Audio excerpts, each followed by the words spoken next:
I'm here with Danielle Strickland, and we are unpacking the book of Acts this week. Tell me what you've been learning. Yeah, Acts is so filled with incredible stories of massive, crazy healings, and then also persecutions and oppressions and jail time, and then jails being, so there's so much to learn. But the one thing that I'm really learning over and over again is this kind of question God is constantly asking people, which is, what would you do if you weren't afraid?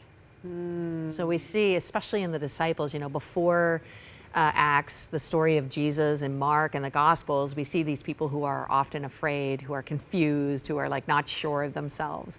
And then one of the things that happens in Acts is these same terrified people who are locked in a room for fear of their lives, post the Holy Spirit, the Spirit of God filling them with power, they're unafraid.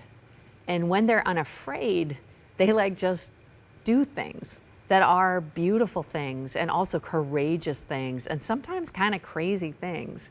And they are the unafraid. And so I think this keeps, every story just keeps coming back to this, what would our lives be like if we weren't afraid? And history records those men as people who turned the whole world upside down. Yes. So you think about that. It doesn't take an army. It takes 12 men who are unafraid. Yeah, and imagine if those 12 men were women.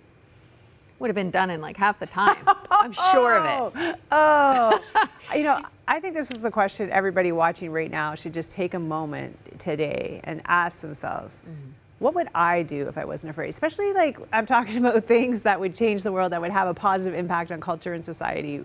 What would you do if you were unafraid? Yeah, and I think it's also you're given the Spirit of God, and of course we know there's no fear in God, so God's not afraid, ever. So sometimes I think we get mad at ourselves because we're afraid, but I think it's actually human to be afraid. But the Spirit of God, that's God gives us a spirit that is not afraid. So it's us tapping into the courage of God's presence with us, so we don't have to not be afraid. I feel we can all often be self-loathing, I shouldn't be so afraid, I shouldn't be so afraid. But instead it might be actually I am afraid. God, would you come help me right now and give me a spirit of courage or of power to do the things that I am afraid to do. So we have 30 seconds left. What would you, Danielle Strickland, do if you were not afraid? What would I do if I wasn't afraid?